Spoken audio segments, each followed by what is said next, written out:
Olá, turma, tudo bem com vocês? Sétimo ano, tudo bem? Então vamos lá para mais uma aula, né? Hoje a professora Tati vem para ministrar em nossa aula de geografia o tema novo, né? Onde vocês vão abrir o vosso livro no volume 3, tá? Que é um novo tema aí sobre a região norte, a região norte do Brasil, né? Então, gente, fica bem atento para você aprender, porque agora, nesse terceiro, livro 3 e no livro 4, vocês vão aprender todas, né, as regiões brasileiras. São 5 regiões, né? Norte, Nordeste, Centro-Oeste, Sudeste e Sul. Então, vamos aprender uma a uma, certo? E vamos começar com a região Norte. Essa região Norte, né, que ela é bastante conhecida aí por dois aspectos bem importantes, que é a maior região do Brasil, em termos de extensão territorial, né? E é a que concentra a maior biodiversidade, graças à existência aí da floresta amazônica, né? Mais aí da metade dessa floresta, ela está localizada no território brasileiro, certo? E devido à presença da floresta, é na região norte que iremos perceber aí a grande influência que a paisagem natural, né, possui aí sobre as ocupações humanas, né, nesse espaço geográfico aí, certo? Na região norte, vocês têm que entender que há uma certa existência, galera, né, de comunidades ribeirinhas. O que é essa comunidade ribeirinhas? Comunidades que vivem em volta ali na beira dos rios, né? Porque é uma região, gente, onde a predominância de rios ali é muito grande, né? E aí a existência dessas comunidades, né, ribeirinhas aí, e o uso também com a frequência de rios para transporte, tanto de pessoas quanto também ali de cargas que existem, podem aí exemplificar, né, essa influência. Tá bom? Então, eu preparei aqui alguns slides. Antes de tudo, você tem que entender que a região norte, ela, né, apesar dela ser a maior do país, a região norte, ela não concentra o maior número de estados, tá bom? Então, quais são esses números de estados aí? Nós temos na região norte, né? O Acre, o estado do Acre, né? Nós temos aí o estado do Amapá, o estado do Amazonas, do Pará, da Rondônia, Roraima e Tocantins. Então, são 7, né, estados brasileiros que correspondem aí à região norte, tá? Então, vamos lá. Preparei aqui uns slides para vocês, acompanhando o livro, tá? Peguei aqui, ó, que a região norte, ela é uma das 5 grandes regiões brasileiras que estão estabelecidas aí pelo IBGE, né? O que é o IBGE, né? Instituto Geográfico Brasileiro de Estatística, tá? E ele é formado aí por 7 estados, que a tia Tati acabou de falar, tá? Só para vocês verem aí. Esses estados aí também, né? Ele acaba fazendo fronteira com 6 países sul-americanos, como no caso a Bolívia, o Peru, a Colômbia, a Venezuela, a Guiana e também a Suriname, além aí dos estados, né, dos territórios da Guiana Francesa, certo? Mas vamos falar das paisagens naturais, né, dessa região aí, porque eu falei agora há pouco da biodiversidade, né? A região norte, porque ela é conhecida, né, por essa densa floresta equatorial úmida, que é a floresta amazônica, né? Porque o tipo de clima na região norte é equatorial úmido, pelo clima que ali é tanto quente e úmido, né? Pela questão da grande quantidade de rios extensos que tem naquele lugar, tá? Tanto é que o meio de transporte que mais predomina na região norte é o meio de transporte da rede de hidrovias, tá? Tudo bem? Navegável. Bom, mas, professora, se aí, né, na região norte, é uma região onde há uma quantidade de rios extensos, então o relevo tem que ser como, né? Então, você tem que entender que apresenta baixas altitudes. E apresentando baixas altitudes, o relevo que mais predomina aí nessa região é o das planícies, tá? Então, lembra lá das formas de relevo? Planalto, planícies, depressões e montanhas. Porém, no Brasil só tem 3, né? Que é planalto, planícies e depressões. Só que na região norte é a forma de relevo predominante, planícies. Por isso aí essa quantidade de rios extensos, tá bom? Vamos lá. Temos também os planaltos, tá? Que o planalto, né, é conhecido como Planalto da Amazônia, né, oriental.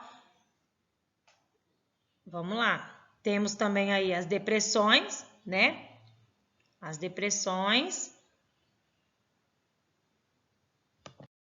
Temos as planícies, igual eu falei para vocês, ó, que até para falar das planícies, a gente vai falar que é favorável tanto para o meio navegável, né? Tanto também aí para os cultivos, né? A agricultura. Então, essas hidrografias aí, desculpa, essas hidrografias, ela é predominante para os tipos de navegação e também para formas aí da agricultura, tá? A hidrografia, né, a região ali hidrográfica, são constituídas por uma ou mais bacias hidrográficas, tá? Que apresentam características bem similares, tá? A fim aí de possibilitar uma gestão comum entre elas, tá? Como nós estudamos aí, que existe 12 regiões hidrográficas no Brasil, tá? E aqui é da região norte e é da bacia, né, hidrográfica, tá bom? Regiões hidrográficas, tá? A região hidrográfica amazônica, ela é caracterizada por uma extensa rede hidrográfica, tá? Que ocupa quase 45% do território nacional, abrangendo estados da região norte, tudo bem? Olha aí quantas bacias hidrográficas do Brasil, analisa o mapinha aí para vocês verem, né? Nós temos aí o rio Amazonas, que nasce nas altitudes da Cordilheira dos Andes, em território, né, peruano aí também. Aí, posteriormente, ele percorre até o trecho da planície, vai percorrendo, né, vai juntando aí com seus afluentes, que são os outros rios, né, e assim o rio Amazonas, ele acaba tendo aí mais de 1.500 quilômetros, tá? E os seus afluentes são os rios Javari, o Juruá, o Purus, Madeira, Tapajós e o Xingu, tá? Aí, gente, tem uma curiosidade para vocês, tá? Não saiba mais aí, ó. Na língua tupi, o termo pororoca, tá? O termo pororoca, ele quer dizer o quê? Causar um grande estrondo, né? O pororoca resulta de um encontro das águas do mar, alterada pela influência aí, tá? Do sol e da lua pelos fortes ventos, tá bom? Lá no rio Amazonas acontece muito essa tal pororoca aí, tá bom? Uma outra coisa que eu queria falar para vocês também nessa página do seu livro, que o rio Nilo, né, o rio Amazônica, ele, né, a gente pode dizer, para fazer comparação com, né, o rio Nilo, que está lá na África, né, é bem pequeno, né? O maior do mundo é o rio Nilo, depois vem o rio Amazonas, tudo bem? Então vamos lá. Aí aqui fala ainda sobre a região hidrográfica do Tocantins-Araguaia, tá? Que a região hidrográfica do Tocantins-Araguaia, ela é a segunda maior do Brasil, o rio Tocantins, né? Nesse rio Tocantins, nessa região do Tocantins, onde foi tido aí, né, várias áreas sendo desmatadas, né? Quando a gente fala da região norte, a gente fala do desmatamento, né? O domínio amazônico ali foi, né, muito ameaçado aí pelo desmatamento, onde o homem foi, né, e desmatou para poder até então poder construir as suas fazendas pecuaristas ou até mesmo fazenda de, né, outros tipos de cultivo, tanto agricultura quanto pecuária, né? Aí Como que é o clima lá? Como que é o clima na região norte, né? A região norte ela é atravessada pela linha do Equador, então você já entenda. Se a região norte ela é atravessada pela linha do Equador, então a temperatura ali, né, ela apresenta baixas altitudes, né? Mas a temperatura é bastante elevada, porque lembra aquilo que eu falei para vocês? Quanto mais próximo da linha do Equador, mais quente será aquele lugar ali. Então, a região norte, os estados da região norte, né?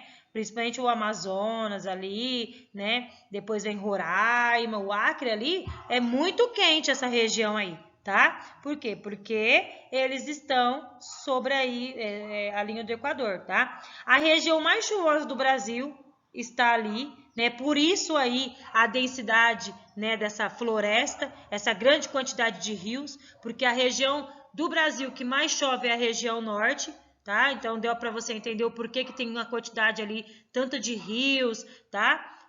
Tudo bem? E vamos falar uma coisa, no decorrer do dia a temperatura ali se eleva e a evaporação se intensifica, formando nuvens carregadas de umidade, por isso que chove, tá? Então o vapor d'água contido nessas nuvens, elas se elevam e em consequência vem o aquecimento. Aí a hora que atinge, acaba resfriando, né? E aí vem as chuvas no finalzinho da tarde, tá bom? Vamos lá, pessoal. Vegetação. Bom, na vegetação, a região norte, né, ela apresenta aí elevadas temperaturas e abundâncias de chuvas, né? Esses fatores permitiram o desenvolvimento de uma vegetação densa e sempre verde, tá? Só para vocês verem aí, ó, a floresta amazônica, né? A floresta mais extensa do mundo em região de clima quente, né? Então, gente, porque quando a gente fala, né, de vegetação, né, eu não posso deixar de falar para vocês, né, que hoje grande parte dessa vegetação já não é mais originária, né, já não faz mais parte daquela vegetação original, né, devido a toda essa questão do desmatamento, da ocupação, né, humana, e aí, desde lá do século XVIII, né, que houve aí dois tipos de ocupações, né, uma pelas as religiosas, né, pela catequização ali dos nativos, dos índios, e outra pelos militares que entraram para defender aquele território nacional.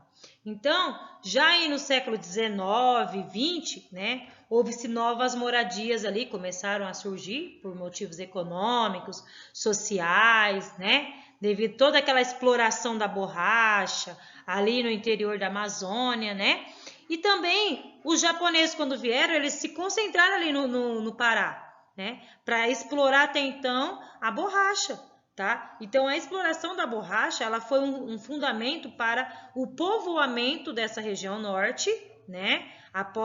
E aí com a segunda revolução industrial, né? Houve aí também uma certa fortificação na economia brasileira, né? Onde a borracha ela passou a ter como segundo produto, porque primeiro era a borracha, depois passou a ser o café, né? Então, a borracha ela enriqueceu muitos grupos de pessoas, né? Que se concentrava ali em Manaus, na capital do Amazonas. Então, porém, aí a extração do látex na seringueira, né, para a confecção da borracha, atraiu muita gente. Principalmente os próprios nordestinos saíram lá do Nordeste e falaram, opa, vamos lá para o Norte, porque lá está tendo, né, a borracha que nós vamos extrair, vai vender, porque aqui nós estamos vivendo uma vida de seca, né, a gente tem que buscar a melhor qualidade de vida, então eles pegaram e saíram do Nordeste e foram para lá, para explorar. Então a região Norte, ela é um fruto de imigrantes que buscavam o enriquecimento aí, tá, muito rápido das riquezas através da floresta amazônica. Então, quando a gente fala de vegetação original, não há mais por causa disso daí, tá? Olha, a floresta amazônica, riqueza vegetal, que eu acabei de falar para vocês, né? Falei, comentei, então espero que vocês tenham entendido sobre a exploração da borracha, sobre o processo de imigração que aconteceu ali, né? Muitos imigrantes chegaram, depois vieram também os migrantes, né? Que é os nordestinos. Olha o desmatamento da floresta amazônica. Ó, o desmatamento da floresta, ele, né, tem sido observado ali na Amazônica na época do seu desbravamento, mas que pode causar graves danos, né, ao ecossistema. E grande parte do solo dessa floresta é pobre, tá? Porque as árvores, elas vivem do próprio material orgânico que cai aí sobre ela. Então, toda a cadeia de vida que se nutre desse material e da umidade abundante.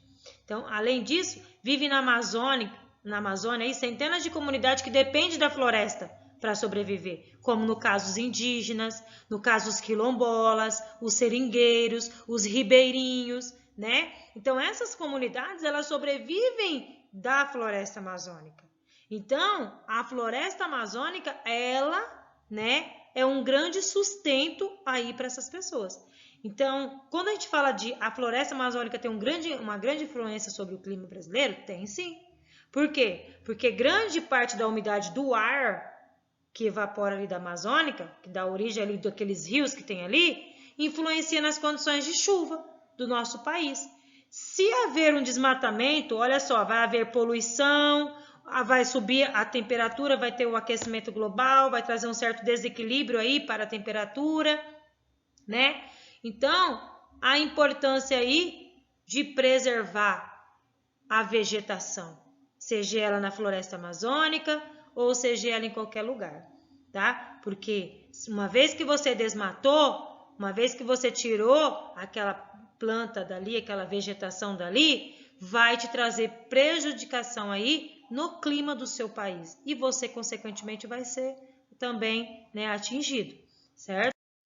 Agora, galerinha, é com vocês. Espero que vocês tenham entendido, tá? Sobre a região norte aí, que tem uma série de histórias, né? Onde houve aí, né? Muitas histórias para contar, onde o processo de colonização também passou por ali, onde as pessoas foram para ali para poder desmatar, para poder enriquecer, né?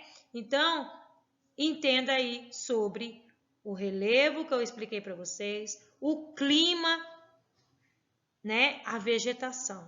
São um ligado ao outro, tá? Agora responda no seu caderno, a página 4, no seu livro, a página 4, 10, 11 e 13, que na próxima aula nós iremos fazer a correção, tudo bem? Um beijinho e até a próxima aula.